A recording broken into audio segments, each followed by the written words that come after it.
Bueno, el tema que vamos a abordar hoy es el segundo paso o el segundo peldaño del óctuple noble sendero, que es Samma Sankappa en Pali, o la intención correcta, le llaman, o la recta intención. En realidad, la palabra Samma, hay otros monjes eh, que han aventurado la traducción armónica, ¿sí? Es decir, para todos los pasos del octuple noble sendero, cuando ustedes vean recto punto de vista, recta intención, recto hablar, si suplantan el recto por armónico, van a encontrar algo que también está como posibilidad dentro de la traducción. En este caso, me parece que particularmente con la intención armónica es bastante interesante esa traducción, ¿no? Samma Sankappa. Si bien vamos a hablar de esta segundo paso del octuple noble sendero, vamos a abordar la intención en general, ¿sí? No solamente lo que se entiende como intención armónica, sino cómo es visto la palabra intención, que tiene también otros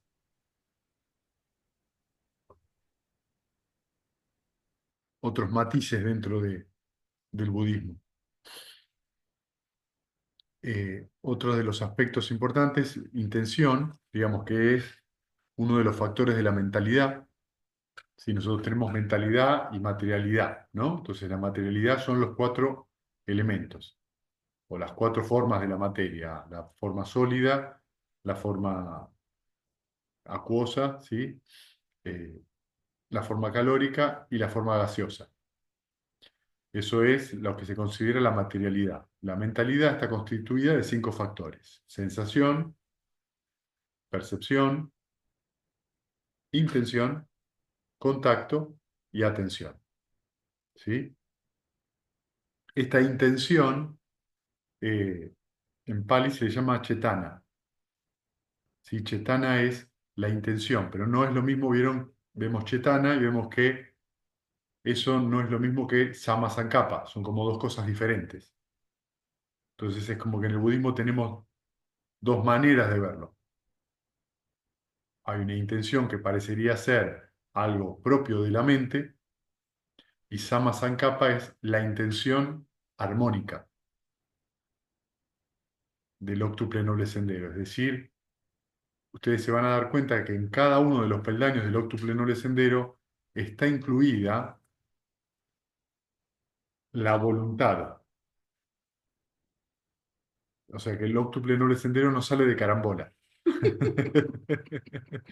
Es un sendero que se cultiva a voluntad. ¿Sí? Entonces, este segundo aspecto de la intención chetana es muy importante. Dentro de esta mentalidad, que yo les dije atención, no es sati, como es atención plena, ¿sí? Es manasikara. Manasikara es la atención que le podríamos decir que es la atención como biológica. Es una función de la mente. ¿Qué significa eso?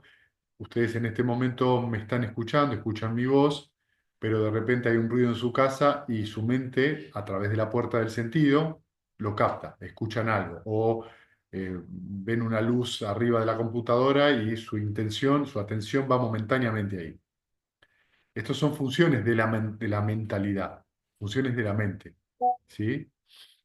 Que no están necesariamente ligadas al octuple noble sendero, sino que vienen acompañados, o sea, eso está presente en la función de la mente, ¿sí? Esto significa que nosotros muchas veces tenemos chetana, intención, inclusive sin darnos cuenta. Para darles un ejemplo, si ustedes observan, voy a, por ejemplo, Juan tiene la mano en el cuello, Gustavo tiene la mano en la pera, y Santiago se está mesando la barba como un rey enano de la montaña. ¿sí? En ningún momento por ahí ustedes tuvieron conciencia de la intención de hacer esto o hacer esto. Eso tiene mucho que ver con Chetana, ¿sí? Es decir, que todo el tiempo hay, ¿cómo por qué me senté así y no me senté así? O sea que hay un montón de intenciones que no necesariamente uno es consciente. Y finalmente tenemos un tercer aspecto de lo que llamamos intención, que es el karma, ¿sí? Esto es algo distintivo del budismo, digamos, porque el karma está constituido por la intención. Y es distintivo del budismo porque en otras tradiciones espirituales se considera que el karma es algo que no tiene que ver con la intención, solamente. Y esto es un matiz muy importante a tener en cuenta, ¿sí? Entonces, por ejemplo, si uno, le voy a dar el clásico ejemplo, si uno da un paso atrás y mata una hormiga sin darse cuenta que había una hormiga, en el budismo eso no se lo considera mal karma porque no hubo intención de matar dicha hormiga. Pero en otras tradiciones eso se considera mal karma, porque la visión del karma es diferente, ¿sí? No nos vamos a poner a profundizar sobre el karma porque podríamos hacer varios encuentros, hablarlo y no agotarlo el tema, ¿sí? Pero es importante que sí lo relacionemos con la intención, porque todo aquello que uno hace de manera intencionada es generador de karma, ¿sí? Entonces voy a empezar leyendo algunos extractos de sutas, ¿sí? Para poder ir graficando esto que les vine contando, lo que les presenté. Entonces, intención karma, intención como función de la mente, y para terminar, sama sankappa, que es la intención armoniosa, o sea, el segundo paso del octuple noble sendero. ¿Sí? Entonces empiezo al revés y empiezo con eh, el karma. ¿Sí? Les voy a leer una parte de un sutta que se llama Discurso Penetrante. Es de la Anguttara Nikaya, que son los discursos agrupados numéricamente.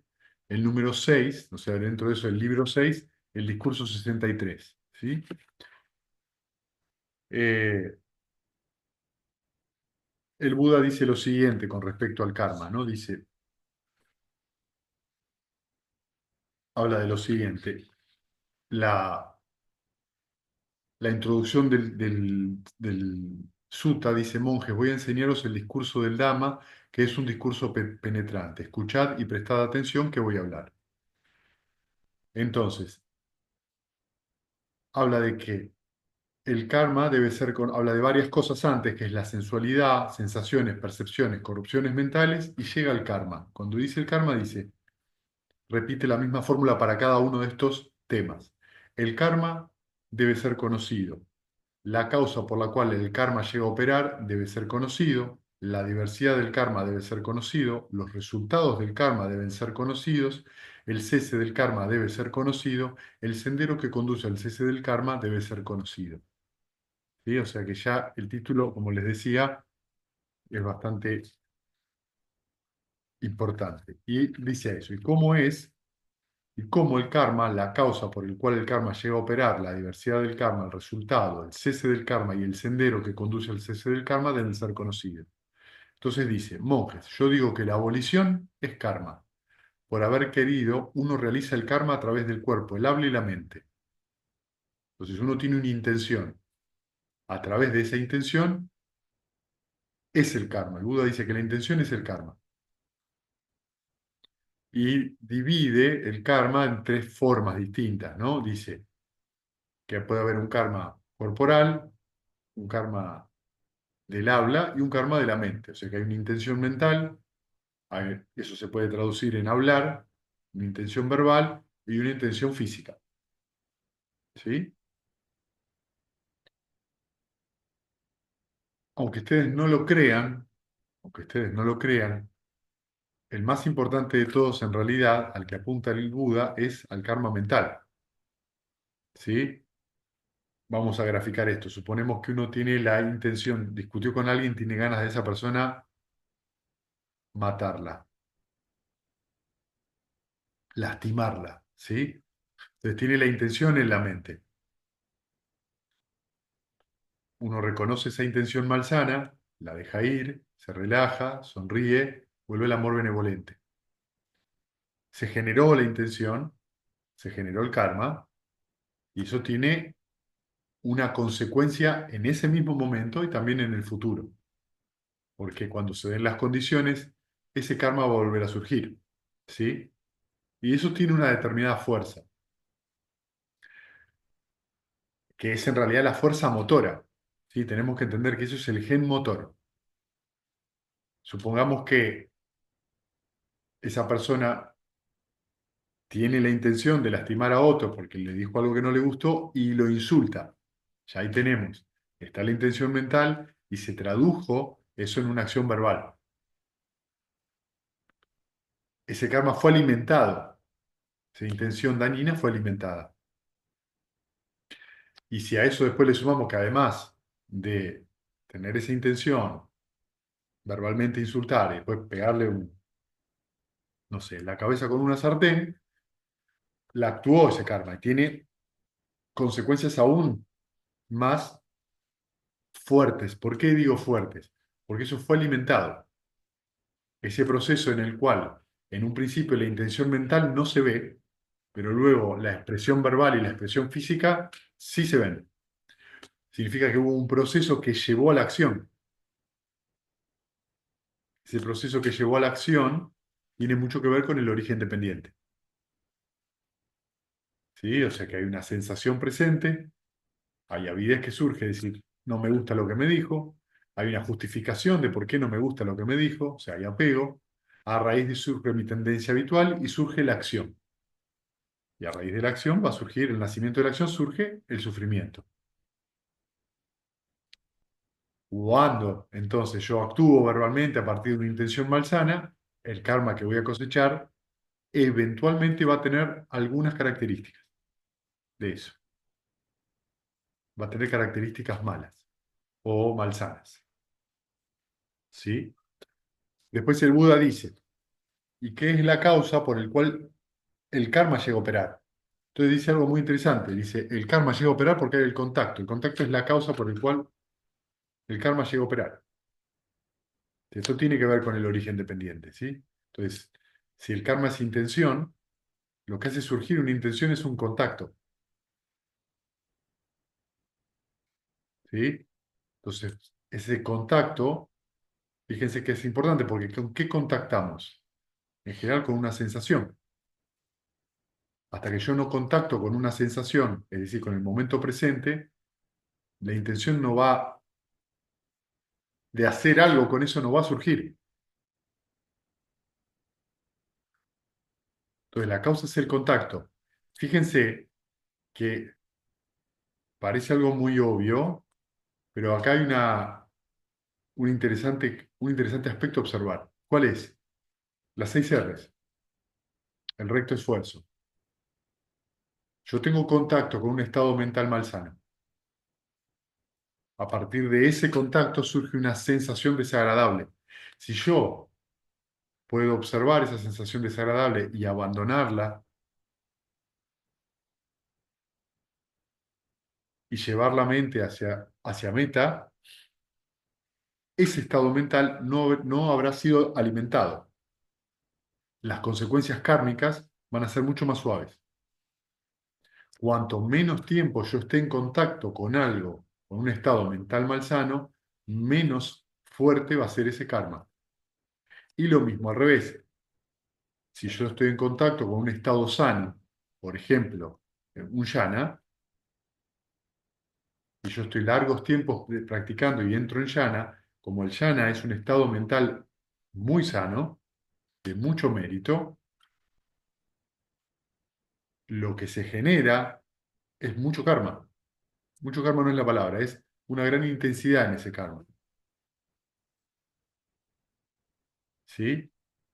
Con esto lo que les quiero decir, lo que dice el Buda, es que fíjense que dice, ¿qué es el karma? Intención. ¿Cómo surge? Por contacto. Porque yo tomo contacto con el presente de la vida. A partir de que yo tomo contacto va a surgir la intención, que es el karma. El Buda dice después, ¿cuál es la diversidad del karma? El karma existe para ser experimentado en el infierno, en el reino animal, en el plano de los fantasmas o espíritus hambrientos, en el mundo humano o en el mundo de los devas. ¿Qué quiere decir con esto? Que dentro de lo que llamamos karma tenemos diferentes lugares donde ese karma se manifiesta. ¿Sí? Si el estado mental es oscuro y violento, lo más probable es que nuestro estado mental sea infernal. Y si eso es cultivado, puede haber muchas chances de que renazcamos en el mundo infernal. Si es codicioso, ¿sí? Y hambriento e insaciable, tenemos muchas chances de renacer como fantasma. Si es atenazado por los instintos, lo más probable es que tengamos muchas chances de renacer como animales.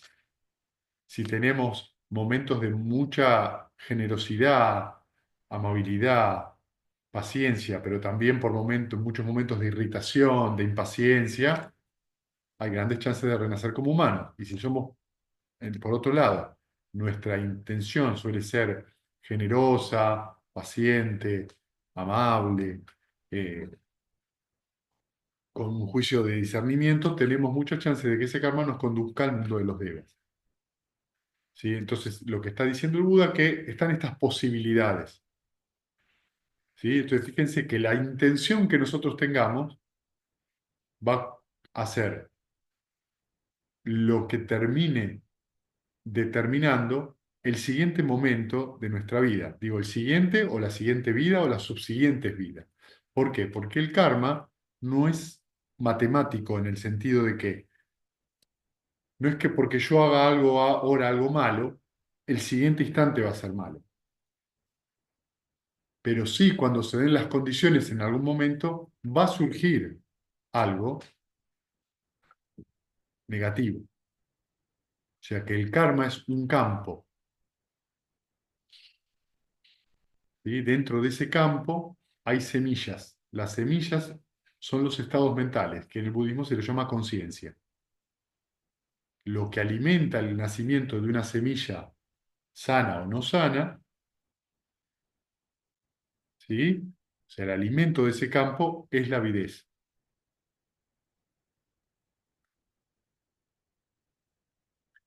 Entonces nos tenemos que observar muy detenidamente. El Buda pide que el practicante observe muy claramente sus intenciones. Para poder observar las intenciones de uno, uno tiene que estar atento, porque muchas veces uno no se da cuenta de cuál es la intención que tuvo, o se da cuenta y no la quiere reconocer. Después dice, ¿y qué es el resultado del karma? Yo digo, existen tres clases de resultado del karma: el que acontece aquí y ahora, el que acontece en el siguiente renacimiento y el que acontece en la subsecuente ocasión, ¿sí? Entonces hay algo que ocurre aquí y ahora, ¿sí? Que tiene que ver con que las condiciones se dan inmediatamente. Ocurre otro karma que está, puede ocurrir o puede darse la condición para que surja en otra vida o otras vidas en el futuro. En ese sentido lo podemos ver al revés, que muchas cosas que nosotros estamos viviendo en esta vida tienen que ver por ahí con vidas anteriores. Dice, ¿qué es el cese del karma? El fin de la ignorancia es el cese del karma. Y este óctuple noble sendero, que es recto punto de vista, recta intención, recta forma de hablar, recta acción, recta forma de vida, recto esfuerzo, recta atención consciente y recta serenidad o concentración. Ese es el que conduce, el camino que conduce al cese del karma. ¿Sí? Entonces, fíjense que lo que termina con el karma es el óctuple noble sendero. Y volvemos al tema que nos compete hoy, que es el segundo peldaño, la recta intención, ¿sí? O la intención armoniosa. Es decir, que el fin de la ignorancia es el cese del karma. ¿De la ignorancia de qué? ¿Qué quiere decir con ignorancia? Es cuando uno pone completamente y definitivamente fin al sufrimiento. Esto es que desaparece la idea, no solo como idea, sino como cualquier tipo de identificación de idea de yo, ¿sí? De esta idea de yo, esta presunción de yo que se llama asmimana en Pali, desaparece por completo. Entonces, cuando eso ocurre, como desaparece cualquier tipo de identificación, el karma también desaparece, porque el karma está sujeto a la intención, está sujeto justamente a que cuando se disuelve esta idea completa de yo, se disuelve cualquier posibilidad de hacer el mal. Con esto no estoy hablando de perfección, ¿eh? Estoy hablando simplemente de que desaparece, se reconoce que hay un karma negativo, se reconoce que hay un karma positivo y se reconoce el camino que lleva a la cesación completa del karma. Entonces, en nuestra práctica tenemos primero un punto importante que es reconocer cómo son nuestras intenciones y muchas veces nos damos cuenta que tenemos malas intenciones. Entonces, lo primero es reconocer eso y abandonarlo. Luego, eso nos va llevando al buen karma, que es cultivar acciones amorosas y amables, que no necesariamente conducen al cese del karma, pero sí conducen a una mente más elevada que me permite, a partir de esa base, darme cuenta de que también hay que abandonar inclusive esa visión.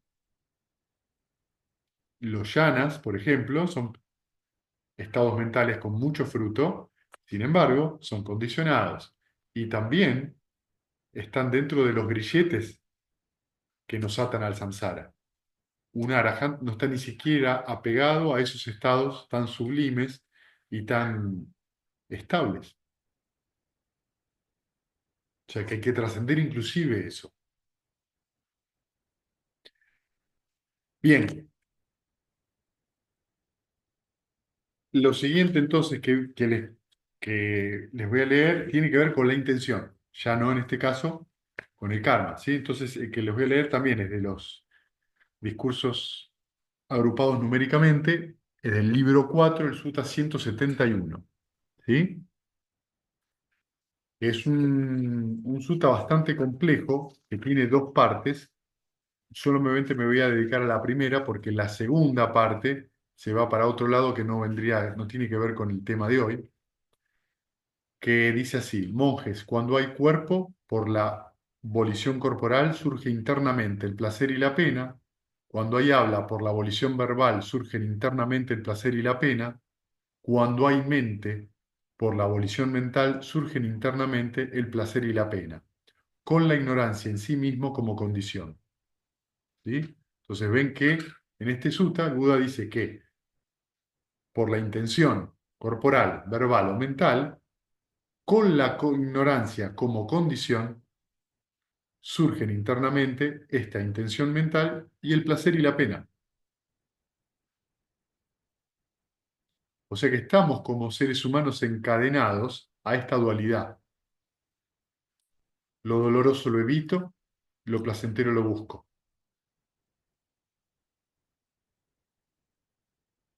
Y nuestras intenciones están atadas a lo doloroso lo evito, lo placentero lo busco. Lo que hace que nuestra mente esté esclavizada, agarrada, captada por placer y dolor, fracaso y éxito, ganancia y pérdida, ¿sí? Fama o infamia, que son las 8 vicisitudes. Y estamos todo el tiempo tratando de evitar el dolor, tratando de buscar el placer. Cuando hablamos de esto, tenemos que tener muy en cuenta que el Buda esto lo plantea y lo plantea en un parámetro considerablemente alto, ¿sí? No habla solamente y exclusivamente de aspectos que podríamos describir como psicológicos. También habla desde un punto de vista biológico, ¿sí? Por ejemplo, habla el grillete número 4 y número 5 son el deseo sensual y la aversión. Pero el deseo sensual y la aversión no son solamente psicológicos, son cuestiones biológicas. Son cosas que vienen con la fisiología del cuerpo humano. O sea que el plano de liberación que propone el Buda, el grado de liberación que propone el Buda, no es meramente psicológico. El Arahant queda liberado inclusive de eso, o eso es lo que dicen los suttas. Se libera de los 10 grilletes. Los tres primeros es la duda, escéptica sobre si el camino que propone el Buda te lleva al nirvana. La idea de identidad, esto significa que la idea de identidad en el Sotapanna se va, y la creencia de que ritos, rituales y supersticiones te van a llevar al nirvana. Estos son los tres primeros grilletes que tienen, si ustedes lo observan, que ver mucho con la conducta y con ideas muy fuertes. En los aspectos biológicos en este primer estadio están más suaves. En el segundo estadio de santidad se debilita el deseo sensual y la aversión. O sea, ya se empieza a meter con la biología. En el tercer camino de santidad se van estas dos cadenas, aversión y deseo sensual. Significa que el Anagami es una persona que abandonó cualquier tipo de deseo sensual y cualquier tipo de aversión. No surgen ya más en su mente, pero para que no es que surgen y los deja ir, no surge. O sea, estamos hablando de una persona de un nivel de evolución mental considerable, porque trascendió en un montón de aspectos, por eso se llama el que no retorna, porque no retorna al mundo sensual, trascendió la sensualidad. Y el Arahant, que es el liberado, abandona la, cualquier tipo de apego que pueda tener para los primeros cuatro yanas, ¿sí? Trasciende cualquier tipo de apego que tenga con los planos inmateriales, que son los cuatro yanas superiores, trasciende el orgullo, trasciende la idea de yo completa y la ignorancia. Perdón, la ansiedad y la ignorancia, ¿sí? Si ustedes observan la ansiedad, que es uno de los obstáculos, fíjense que acompaña al practicante un largo tiempo. Por supuesto que todas estas cadenas se van debilitando en cada uno de estos caminos, no es que, y tiene mucho que ver con cuánto fue cultivado en la persona eso. Es decir, puede haber un Sakadagami que tenga un deseo sensual, una aversión importantes, pero sin embargo muy débiles en función de lo que tenía antes, porque depende de cada persona eso. Entonces, fíjense que esto tiene que ver que los grilletes es lo que nos atenaza, lo que nos vuelve a hacer, ata esta rueda de renacimientos, al samsara, que también es una manera de pensar, una manera en que la mente funciona. Entonces, volviendo a esto de la intención de Chetana, ¿sí? Dice lo mismo, tanto por uno mismo, uno hace que surjan internamente el placer y la pena a través de las formaciones volitivas, corporales, verbales o mentales condicionadas. Como por otros, uno hace que surjan internamente el placer y la pena a través de formaciones volitivas, corporales o condicionadas. No, no me voy a meter con eso tiene que ver con lo otro.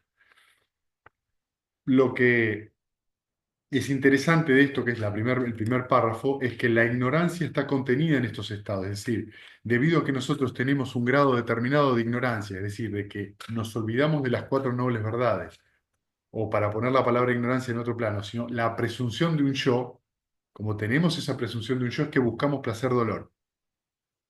Entonces yo quiero que mi pareja me dé placer. Yo quiero que mis hijos no me produzcan dolor de cabeza, dolor. Quisiera que mi trabajo fuera placentero. Estamos todo el tiempo deseando, sintiendo avidez, porque el mundo sea de cierta manera que de alguna manera nos satisfaga. Porque así funciona el samsara, con promesas que no se cumplen. O con promesas que se cumplen de una manera muy efímera. Ah, sí, momentáneamente tengo placer, pero a los instantes posteriores ya desapareces. Entonces el Buda dice, no es que el samsara es un tema de bueno o malo. El samsara tiene esas reglas, es así. Pelearse con eso es lo que le produce a uno sufrimiento, porque la perspectiva desde donde uno lo ve está errada. ¿Y cuál es la perspectiva? La presunción de un yo. En vez de entender de que cada momento de la vida, depende de las condiciones que hay, surge en la mente un determinado estado mental y que eso es condicionado, nosotros decimos, yo estoy triste, yo estoy alegre, yo soy bueno, yo soy malo.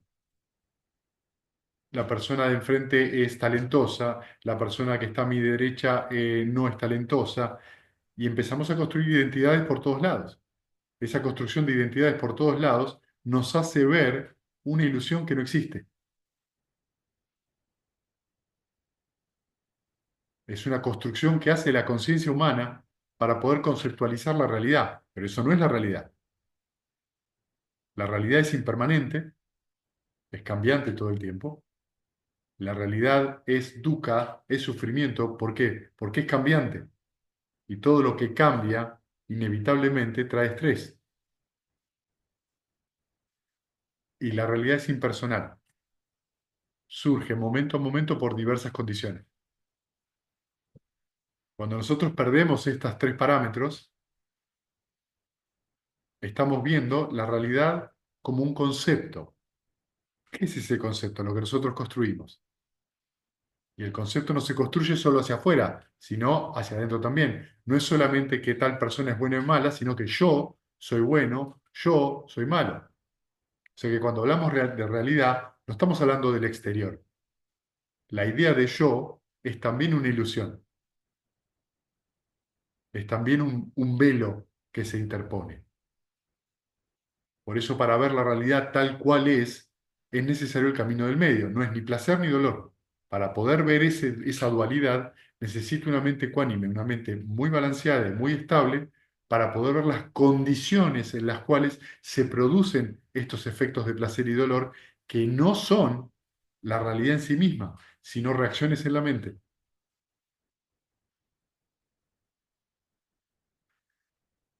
Como pueden ver, el tema es profundo. Y la idea de lo que les estoy leyendo y comentando es para que presten mucha atención. No es fácil de entender todas las relaciones que estamos hablando. Por eso se necesita meditar y por eso se necesita meditar bastante, porque ver este juego de relaciones, de condicionamientos, requiere una mente muy aguda, que pueda ver esta condición de cómo surge y cesa esta condición impersonal. No sirve solamente el entendimiento racional. Tiene que ser una experiencia directa. Finalmente, ahora sí llegamos a Sama Sankappa, ¿sí? Que es el segundo eslabón. Y les quiero leer también un extracto.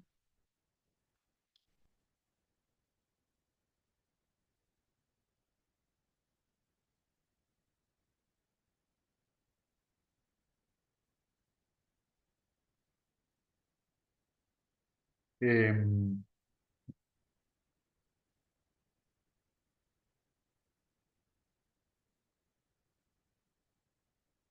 es el Majjhima Nikaya, los sermones medios, el número 141, que es el sermón en el que se exponen las verdades, que habla del octuple noble sendero.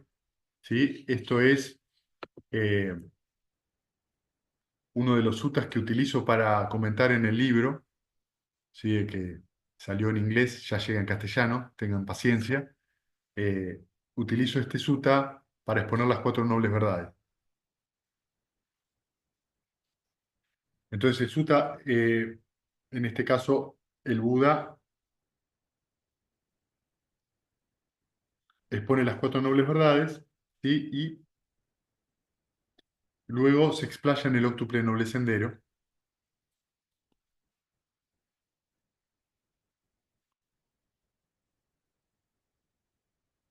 donde dice lo siguiente, que es amigo, que es amigos, dice Sariputta está comentando esto, dice que es amigos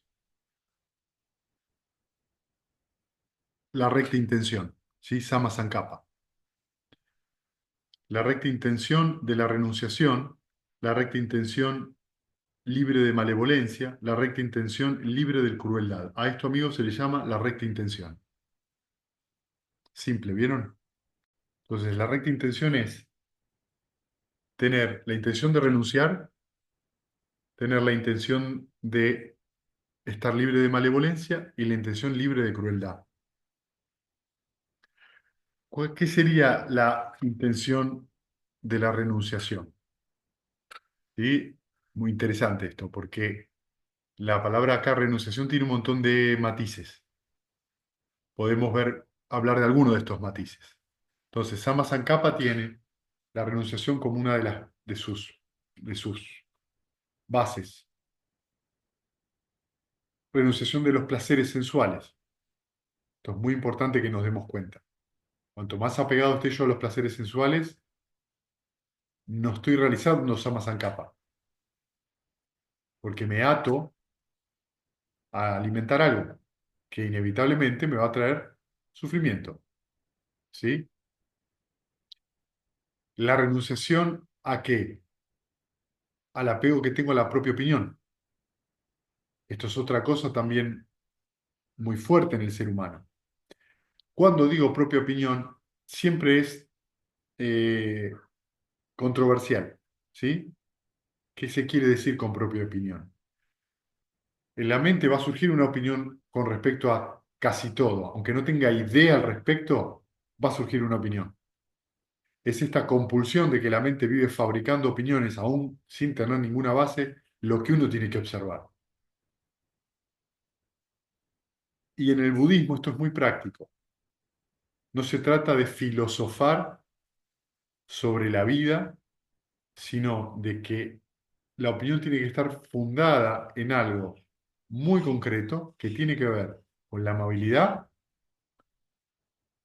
y con la compasión.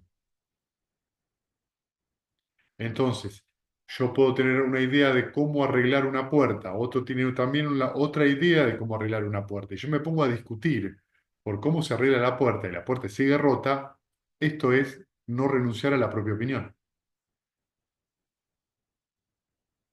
porque las cosas no se hacen como yo digo. Y por ahí la otra persona puede arreglar la puerta con su forma y yo también puedo arreglar la puerta con mi forma. Y no es que hay una forma correcta o equivocada, ¿me entienden? Por eso asiste a la recta intención las otras dos cosas. ¿Qué es libre de malevolencia? Meta, amor benevolente. Entonces fíjense que meta está dentro del octuple noble sendero, como condición de la recta intención. Yo no puedo cultivar el octuple noble sendero si no tengo meta en la mente, si no soy amable, si no soy amoroso. Cuando encuentren su mente no estando en ese acto, en esa intención, no están en ese momento actuando el octuple noble sendero. ¿Qué significa la crueldad? La crueldad es cuando yo digo algo a propósito para lastimar a otro, cuando me regodeo en el dolor del otro, ¿sí? Muchas veces somos crueles, muchas veces no nos damos cuenta. La palabra cruel en castellano, bueno, en inglés también, pero en castellano es dura, cruel, suena cruda, suena dura, ¿sí? Y muchas veces somos crueles. ¿Cuándo? Por ejemplo, cuando criticamos. Muchas veces la crítica tiende a ser cruel. No tiende a ayudar a la otra persona, sino a que se sienta mal por una torpeza, por lo que fuera. Lo que quiero es hacerlo sentir mal y a través de que se sienta mal, que cambie su forma de ver. O sea, lo que yo hago es aumentarle su sufrimiento para que pueda cambiar su forma de ver. ¿Qué es lo contrario a ser cruel? La compasión. ¿Qué es la compasión? Desearse a uno mismo y a los demás que abandonen el sufrimiento. O sea que la compasión es el deseo de que una persona pueda abandonar aquellos puntos de vista o aquellas opiniones o formas de actuar que lo llevan al sufrimiento, sea yo, sea otra persona.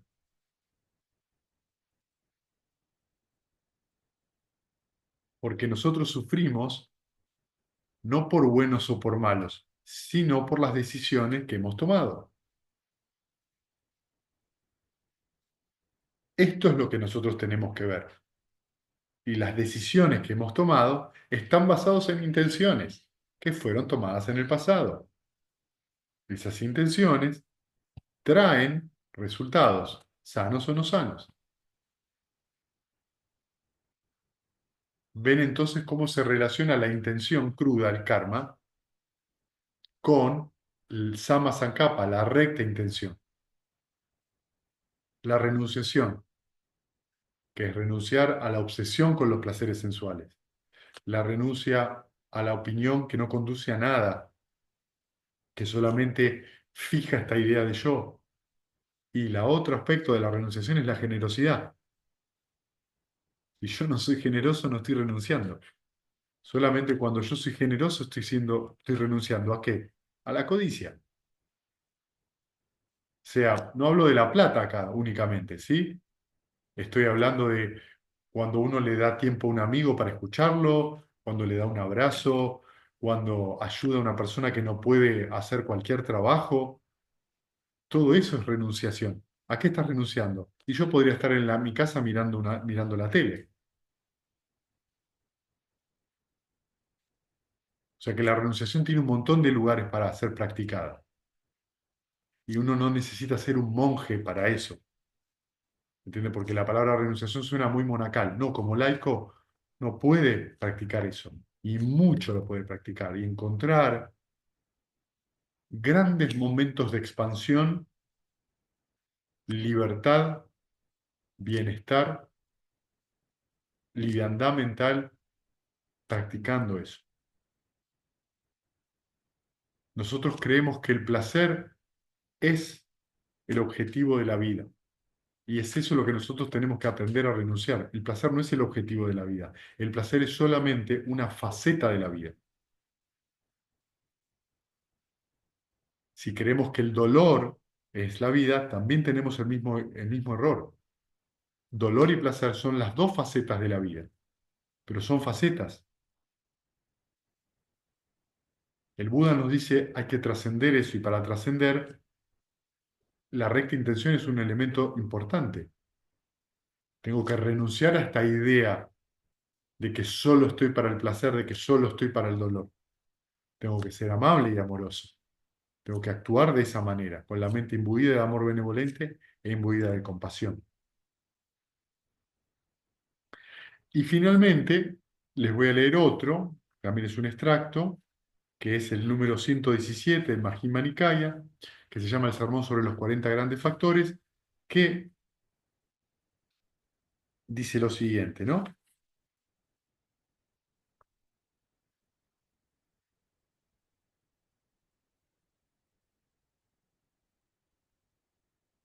Habla de cada uno de los 8 pasos del octuple noble sendero y después hace una relación de cómo, que de estos pasos del octuple noble sendero, cómo se asisten unos a otros, ¿no? Entonces dice, también con respecto a la recta intención, monjes, es el recto punto de vista lo que va en primer lugar, que el recto punto de vista es lo que vimos la charla pasada, ¿sí? Entonces, el recto punto de vista, ¿se acuerdan? Era tener presente las 4 nobles verdades. Que en la vida hay sufrimiento, que la causa del sufrimiento es la avidez, que hay una cesación del sufrimiento, por suerte, ¿sí? La tercera noble verdad, y que lo que conduce a la cesación del sufrimiento es el octuple noble sendero. Además, después hay una visión de este recto punto de vista que era mundano, que no nos vamos a meter hoy, pues ya lo vimos la charla pasada. Dice, ¿Y cómo va el recto punto de vista en primer lugar? Pues al conocer lo que es la intención incorrecta y al conocer lo que es la intención correcta, se tiene recto punto de vista. ¿Y cuál es, monjes, la intención incorrecta? Pues el propósito del deseo de los sentidos, o sea, la intención del deseo de los sentidos, la intención de la malevolencia y la intención de la crueldad. Esto es la intención incorrecta. ¿Sí? El otro día escuché una charla donde hablaban la diferencia entre necesidades y avidez. ¿Sí? Esto es toda una conversación dentro del mundo budista. ¿Está bien? Las necesidades son avidez y esta persona que daba la charla decía que las necesidades son avidez. Y entonces cuando esta persona dijo eso, a mí se me ocurrió pensar, significa entonces que un Buda o un Arahant no tienen necesidades. Pero eso no es lo que dice el Buda. El Buda dice de que hay que cubrir las cuatro necesidades básicas: comida, vestimenta, medicina y ropa, y lugar donde vivir. Mientras un Arahant, un liberado, tenga una forma humana, va a tener que alimentarse.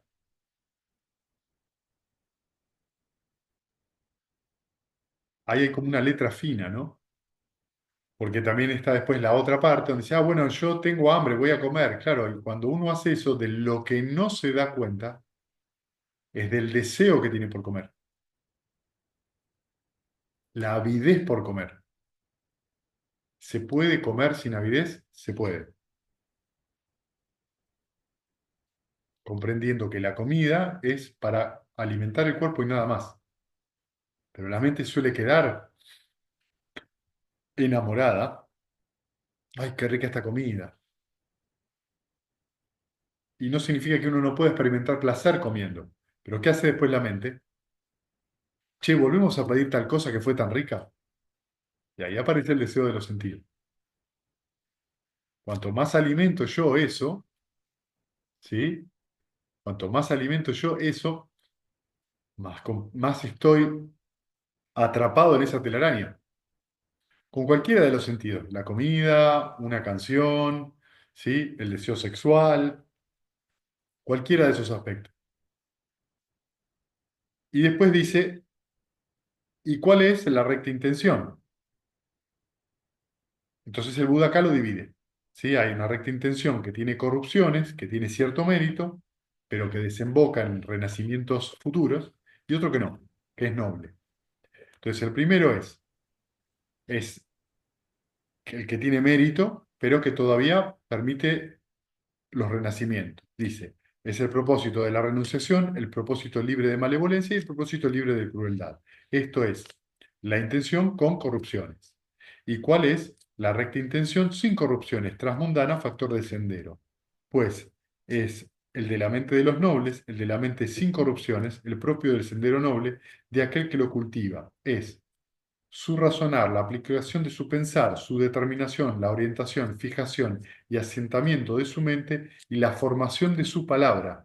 Esto es, monjes, el recto propósito sin corrupciones transmundano, factor del sendero. ¿Sí? O sea que estamos hablando de que el recto sendero, perdón, la recta intención, que es noble, requiere un cultivo considerable. Y dice que eso desemboca, fíjense, en la formación de la palabra. O sea que a través de la intención se va a formar el siguiente peldaño, que es la recta forma de hablar o la comunicación armoniosa, que vieron que es todo un tema, ¿no? No pisar el palito con el habla y no decir cosas que después uno se arrepiente es como algo que requiere toda nuestra atención en la vida cotidiana. Por eso en los retiros de 10 días uno se tiene que callar la boca. El silencio es lo importante. ¿Por qué? Porque el silencio te ayuda ¿a qué? A que observes cuántas veces vas a hablar de más, cuántas veces vas a hablar sin necesidad, cuántas veces hablas para no sentirte solo y entablas charlas que no sirven para nada. Y eso te permite tener una observación más profunda de este proceso, intención, palabra. Y luego el Buda dice, aquel que hace el esfuerzo por renunciar a la intención incorrecta y por alcanzar la intención recta, este es el que hace el recto esfuerzo, o las 6 R's. ¿Sí? A que atento renuncia a la intención incorrecta y atento alcanza la recta intención, permaneciendo en él, este es el de recta atención, o de atención plena. Por lo tanto, hay tres cosas que rodean y giran en torno a la recta intención. Esto es el recto punto de vista, el recto esfuerzo y la recta atención. ¿Sí? Entonces, fíjense que alrededor de esta recta intención tenemos siempre cuál es nuestro punto de vista por la cual surge esa intención. ¿Está mi mente siendo amable? Por lo tanto, ahí el recto esfuerzo es algo que tiene que estar presente. ¿Qué es el recto esfuerzo? Abandonar los estados mentales malsanos y cultivar los estados sanos. Eso es a grandes rasgos, ¿sí? Y la recta atención, que es la recta atención. Recordar cómo se mueve la mente de un objeto a otro y ver ese movimiento como un efecto, como un surgimiento y censar impersonal. Entonces ven que está todo relacionado.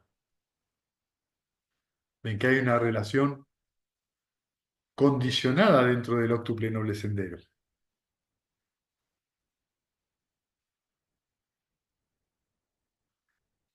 Y también pueden observar qué importante que es en este sentido la intención armoniosa, porque nos evita muchos problemas.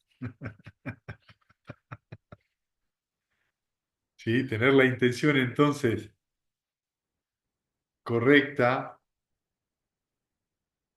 nos permite observar lo que nos sucede en la vida desde otra perspectiva. Y acá quiero ser muy claro. Si yo tengo esta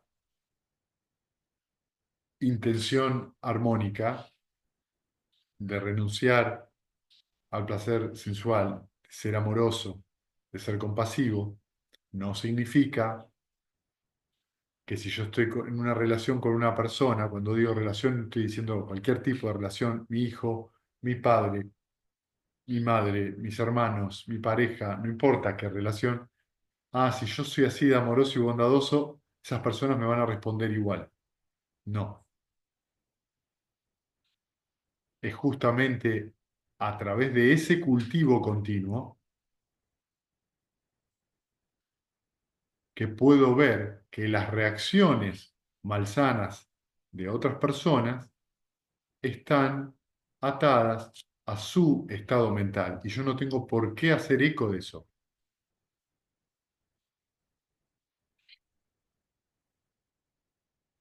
Y también esto es aplicado a uno mismo. Yo no puedo tener intención armónica si me estoy menospreciando, maltratando o criticándome a mí mismo con crueldad.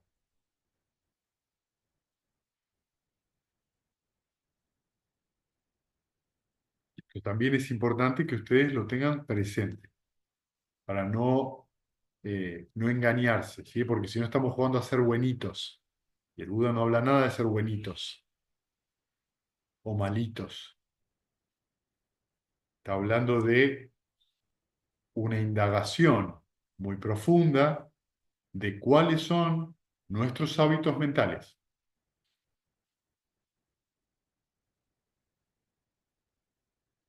de cuáles son nuestras intenciones. Y lo que nos da el Buda vieron que nos da ciertos parámetros para observar, porque a veces no es fácil. ¿Cuáles son los parámetros por los cuales yo observo mis intenciones? Si tengo unos parámetros, observar. Y una vez que te da esos parámetros y vos empezás a practicar y observás, observá, ¿qué pasa en tu mente? ¿Qué es lo que surge cuando vos sos amoroso? ¿Qué es lo que surge cuando vos actúas de una manera desinteresada?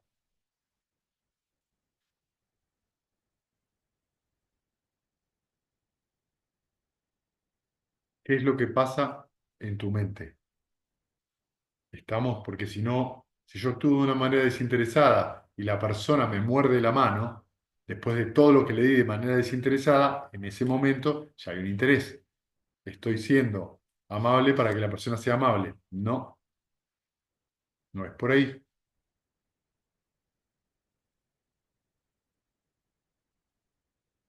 Fíjense, la mente enseguida pasa de este modo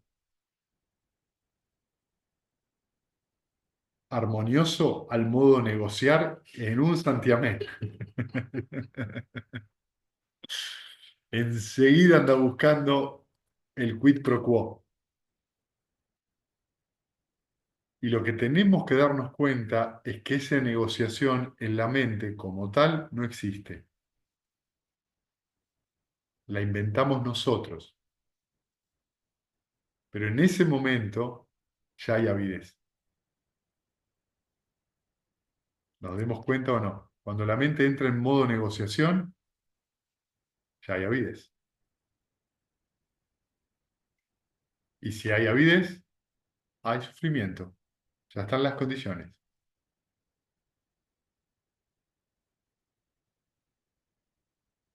Bien, bueno, esto era un poco para cubrir todo lo que tiene que ver con la intención y con la intención armónica, ¿sí? El segundo peldaño.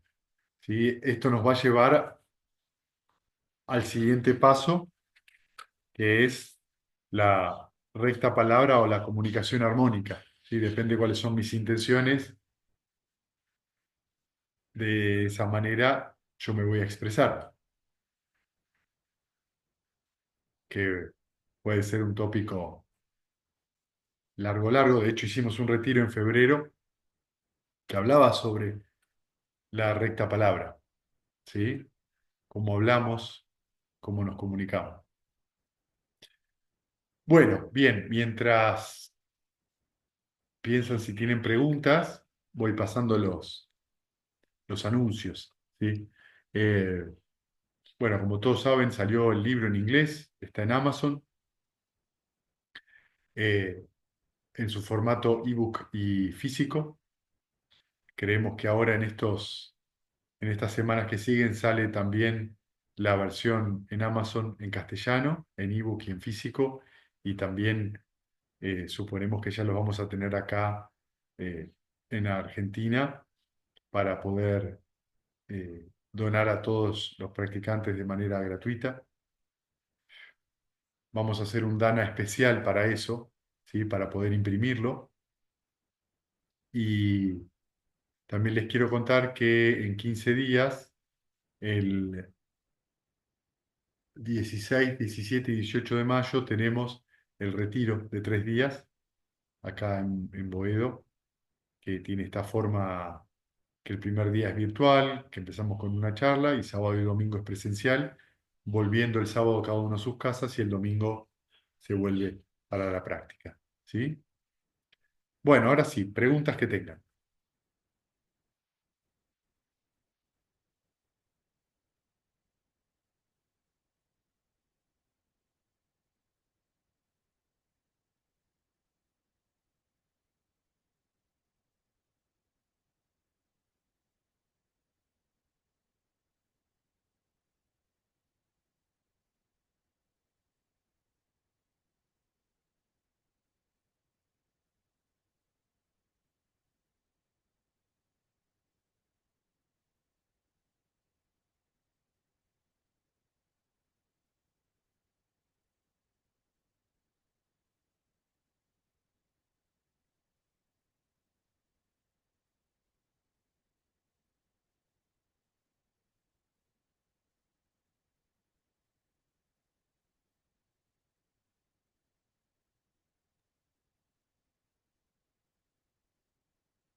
Sí, Gaby, no se escucha,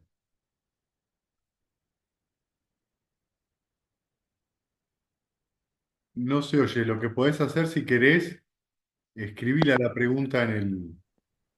Ahí, Ahí está, ahí se escucha, sí. bueno, porque lo tenía con un amplificador y se ve que el ping no tomaba el micrófono. Vos en un momento enumeraste, cuando hacías referencia a esto como del apego a lo sensual, y dijiste, hablaste de la expansión, de la libertad, de la liviandad, y dejaste otras palabras que no alcancé a notar, pero que tenían que ver con una forma de, digamos, de disfrutar de cosas buenas que no necesariamente son malas, al contrario.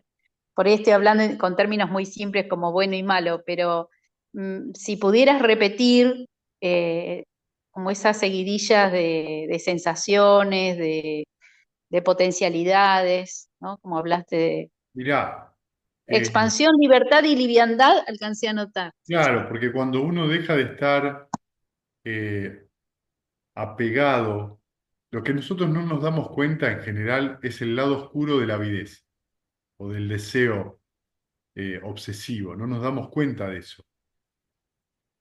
¿Sí? Entonces estamos tan identificados con el deseo que nos resulta totalmente normal o natural tenerlo. Pero si uno lo observa, cuando uno está deseando irse de viaje, por darte un ejemplo, o que llegue el momento del viaje, en ese momento la mente, al estar ávida por eso, está sufriendo, porque no está sucediendo ahora. Y esto uno lo puede tener con la comida, con el sexo, con lo que sea. Yo en el futuro, cuando sea mejor músico, mejor contador, no voy a tener problemas. Es decir, cuando la mente hace futurología y piensa sobre el futuro, creyendo que el futuro va a ser mejor que el presente, ya hay avidez. Por eso, dentro del budismo se aconseja, no, no, el pensamiento así es un pensamiento malsano. ¿Por qué? Porque ya es una intención de sensualidad. ¿Entendés? Cuando yo pienso que voy a ser mejor meditador en 3 años que ahora, estoy diciendo que lo que tengo ahora es malo y lo que supuestamente va a pasar en el futuro es mejor. Pero eso es un pensamiento impregnado de sensualidad. ¿Por qué? Porque deseo algo que ahora no tengo. Estoy siendo insatisfecho. ¿Qué hay de fondo? ¿Cómo se manifiesta esa avidez? Exigencia, expectativas. Toda esa exigencia y esa expectativa es lo que nos nubla la mente, lo que nos contrae la mente, es lo que no nos permite ver las cosas como son. Entonces ese deseo de que eso sea de una manera, obsesiona y atrapa de tal modo a la mente que sufrimos. Pero Mm, cuando uno se libera de esa avidez, hace seis mm, R's, reconoce esa avidez porque quisiera que, bueno, ya está, no puedo seguir pensando en el futuro porque no pasó. Reconozco ese deseo, lo abandono, me relajo. Cuando me relajo, yo siento un alivio. mm, Y si relajo cuerpo, mente y cabeza, voy a sentir un alivio palpable. mm, Reconozco ese pensamiento, no lo alimento más, o sea, mm, renuncio a alimentarlo. mm, Me relajo, sonrío y cuando sonrío, ¿qué hago? Que como me relajé y estoy un poquito más tranquilo, la sonrisa es un estado mental incipiente. Ah, está mm, bueno esto que estoy sintiendo ahora. Y luego retorno a meta, al amor benevolente y lo cultivo, empiezo a sentir un presente aquí y ahora que es bienestar, que no tiene que ver con placer o dolor, sino que esto ocurre aquí y ahora. O sea, el Dhamma se está manifestando aquí, ahora. mm, Cuando yo me establezco entonces en un presente así,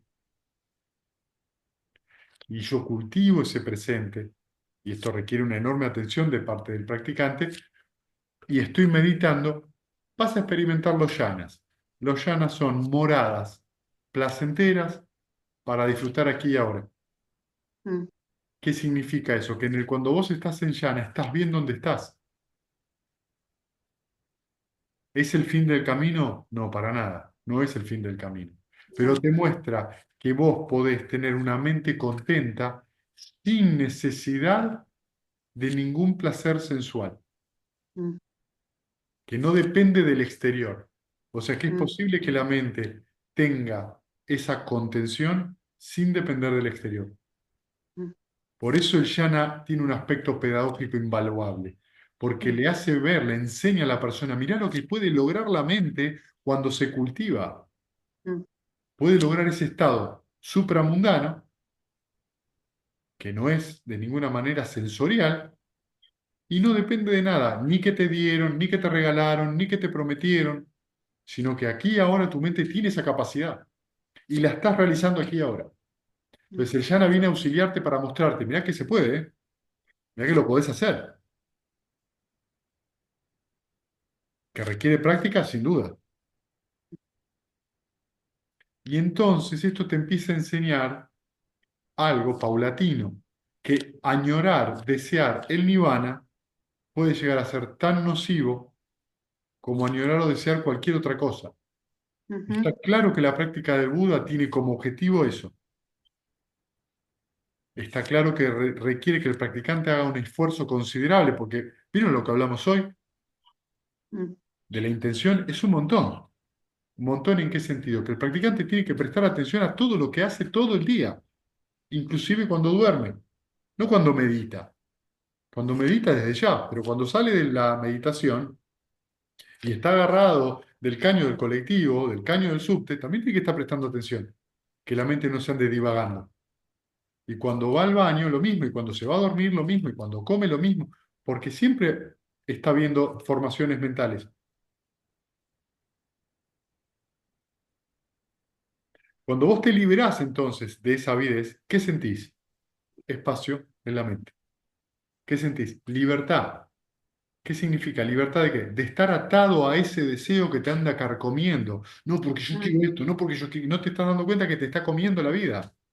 mm, El mejor ejemplo que les puedo dar es un adicto a las drogas, mm, un adicto a cualquier cosa, que anda buscando todo el tiempo esa sustancia para sentirse como, finalmente en tranquilidad. mm, Entonces un adicto a la droga no es un tema, no importa la droga, el alcohol, el juego o lo que fuera, sino la avidez que hay detrás, lo que se trata de tapar con eso.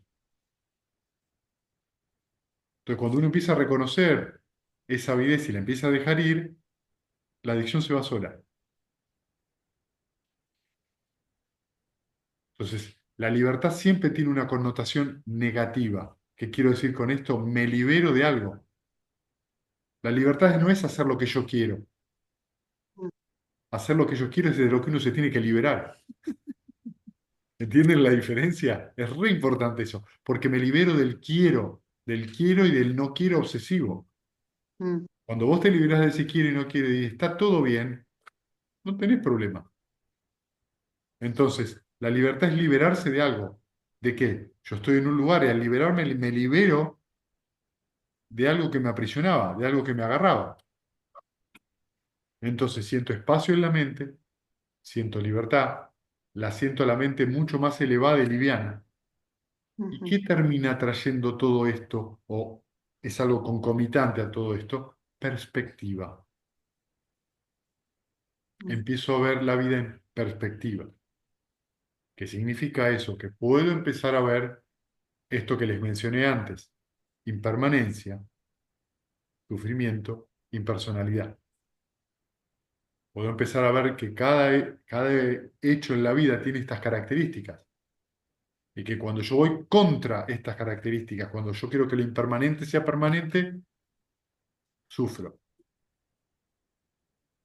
Cuando yo quiero que esto, que es de naturaleza impersonal, que significa que es condicionado, que surge porque hay condiciones y que cuando esas condiciones desaparecen, eso que yo creo que es permanente se disuelve, sufro.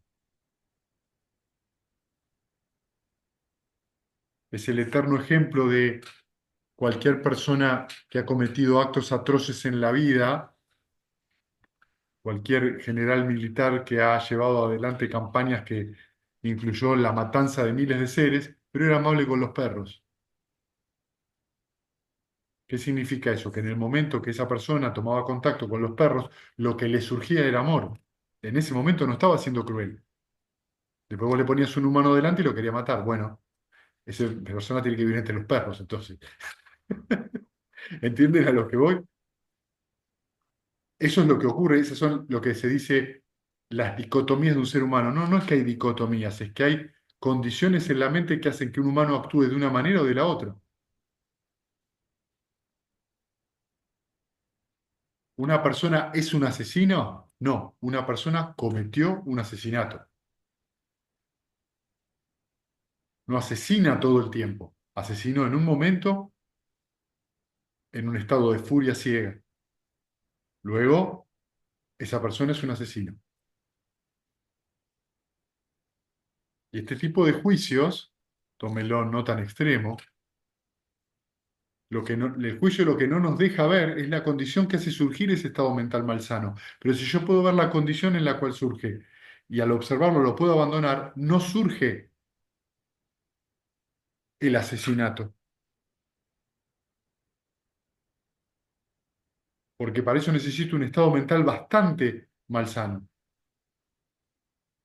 Entonces eso es lo que el Buda te invita a hacer. Tenés que observar tu propia mente, tenés que conocer tu propia mente. Por eso vieron que el Buda, en el primer sutta que leí hoy, dice, y les leo de vuelta para que ustedes vean, que es el discurso penetrante, dice, la sensualidad, las sensaciones, las percepciones, las corrupciones mentales y el karma deben ser conocidos.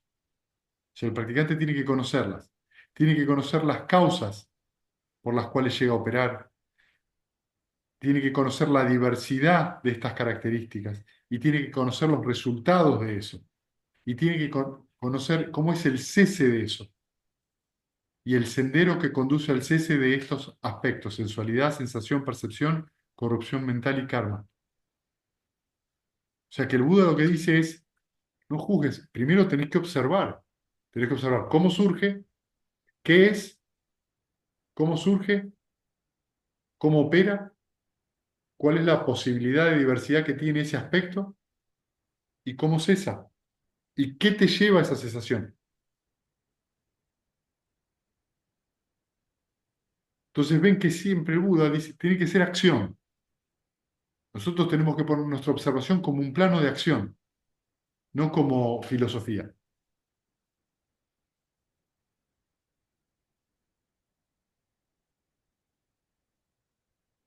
Entonces, claro, cuando uno renuncia a un deseo obsesivo, lo primero que siente es alivio. Cuando uno renuncia a una opinión, que me imagino que todos lo hemos vivido, uno tiene una discusión con una persona y en un momento dice, mira, basta, no hablemos más del tema, o sea, porque ya estoy agotado. ¿Qué significa que estás agotado? Que es tan fuerte la avidez y hay tanto choque que no se llega a ninguna parte.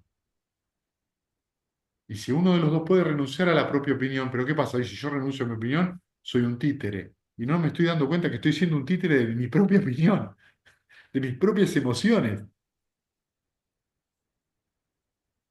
Estoy actuando de una manera tan ciega y estoy haciéndome a mí mismo tanto daño por estar aferrado a esa opinión, por estar aferrado a esa emoción, porque considero que las emociones y las opiniones son intrínsecamente buenas. Que eso es una cosa que también parece que se da por default. Una persona emocional es buena, es artística, es expresiva. Una persona de opiniones fuertes es liberada. Y es exactamente, desde el budismo es todo lo contrario. Las emociones son una perturbación. Y eso no es solamente para el budismo.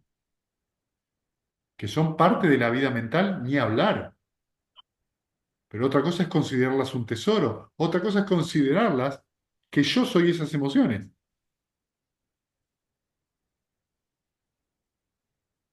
Y lo mismo pasa con las opiniones. Y dense cuenta que en una discusión, ¿qué pasa? La propia opinión engendra emociones nuevas, las emociones engendran opiniones nuevas y se alimentan mutuamente. Cuando yo me libero de eso, de no tener que estar sosteniendo mi punto de vista, cuando yo me libero de qué, de no seguir sosteniendo ese estado emocional tan fuerte, ¿qué siento? Alivio. ¿Qué es alivio? No hay sufrimiento porque no hay avidez. Eso es sano, lo otro no lo es. Entonces ven que no, el Buda no lo coloca, es vas a ser bueno o vas a ser malo, es cuál es el camino que te conduce a la cesación del sufrimiento. Eso es lo que te enseña el Buda. Y luego da un montón de métodos o, sí, métodos para llegar a eso.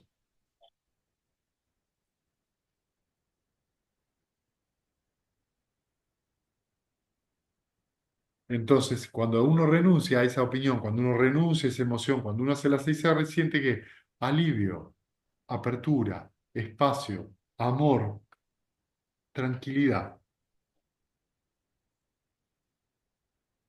una visión más clara.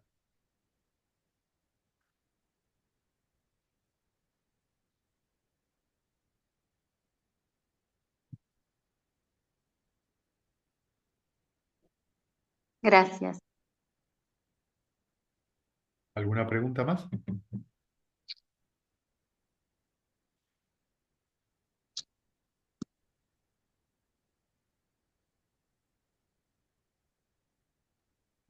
¿Dónde está lo de-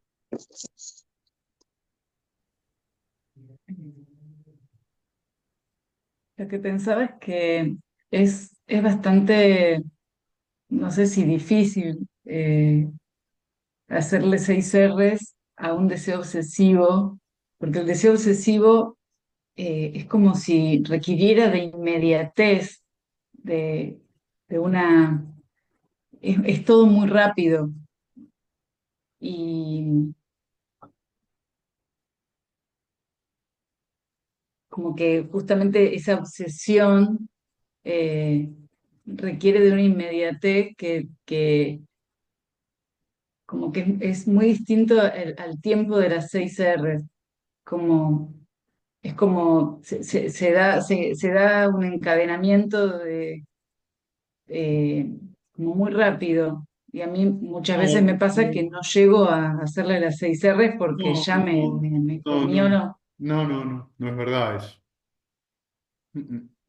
No es vero, no es verdad que ¿Cómo? no pasa así,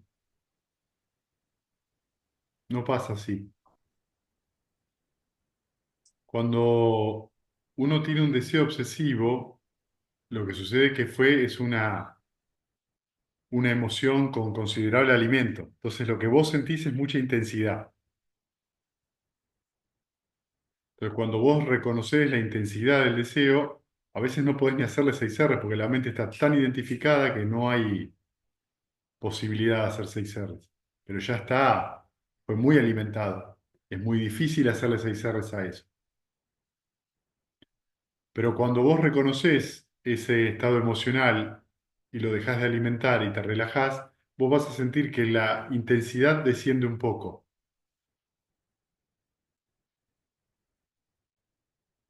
No va a ser lo que vos esperás tampoco. Va a descender un poco.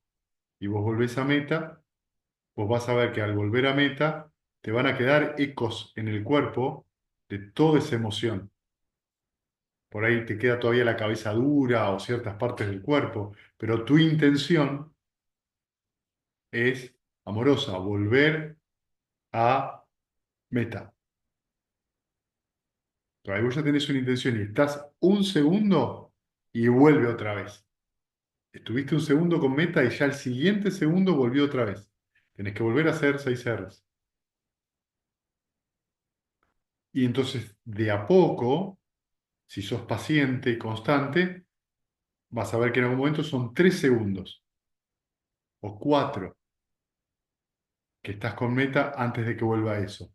Y de repente, después de 5 o 10 minutos que por ahí estuviste con ese ping-pong, te das cuenta que podés permanecer en meta por ahí un minuto sin que surja eso. Y ahí te surge otra cosa.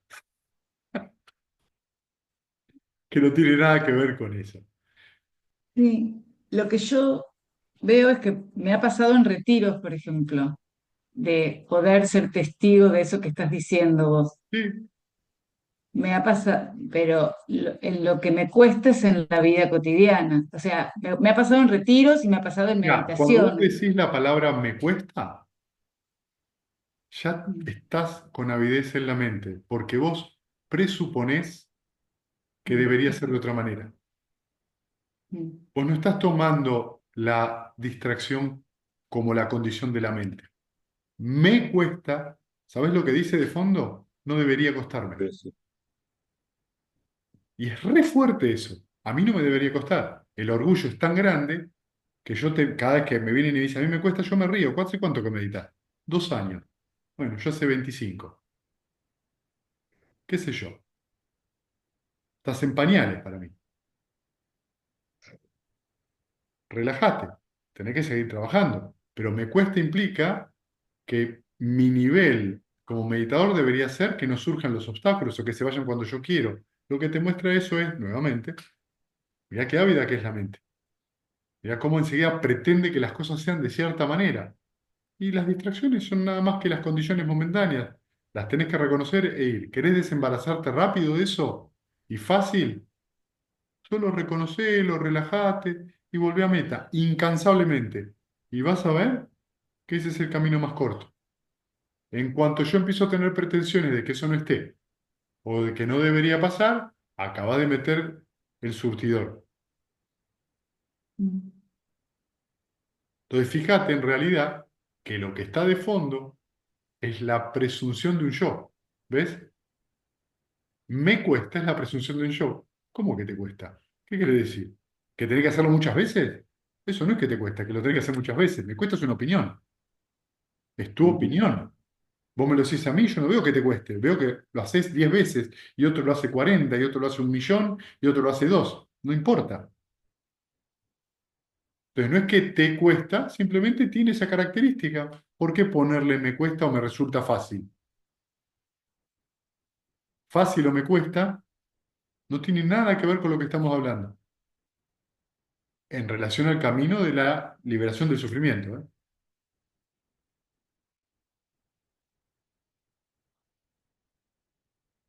Entonces, eso es lo que vos tenés que ver antes.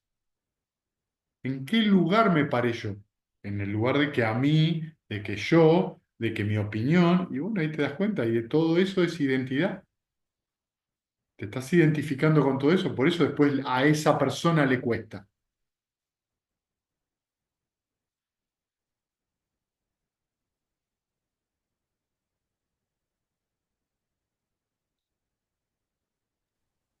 gracias. Necesito escucharlo muchas veces. Todos necesitamos escucharlo muchas veces, no vos sola.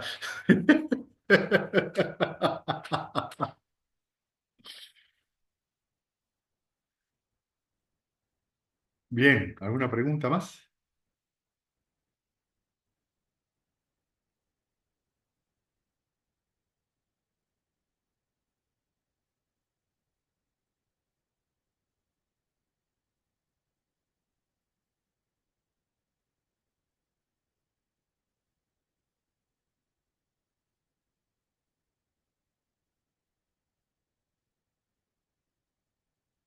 Bueno, compartamos mérito entonces. Que los que sufren Los que sean sufren libres de Sean sean libres de libres de sufrimiento y sufrimiento y sufrimiento y desaterrorizados e desaterrorizados e intrépidos sean. sean. intrépidos Que los sean. Que los afligidos Los se afligidos se despojen de afligidos despojen de todo todo dolor dolor y que y que todos los todos los seres seres todos encuentren seres se encuentren alivio. encuentran alivio. Que alivio. Que todos los todos los seres seres Todos seres compartan el compartan este mérito que mérito que así así hemos hemos adquirido para adquirido el para el logro de logro de todo todo tipo de tipo de logro de felicidad. todo felicidad. tipo de Los seres felicidad. Que que los seres habitan que el habitan el Seres espacio y que la espacio y habitan la el tierra espacio tierra, y la tierra, Devas y hagan Gaia de Devas gran Gran y poder, Poder gran poder, compartan compartan este el mérito mérito compartan este mérito nuestro y que nuestro por y que mucho por tiempo mucho tiempo protejan la protejan la dispensación del Buda. dispensación del Buda. Sadhu, Sadhu. sadhu, sadhu. Gracias, gente. Buen fin de Gracias a todos, semana. a todas. Todos. Chau, chau, Mario. Gracias. Chau, Gracias. chau. Chau. Chao, Buen chao. fin de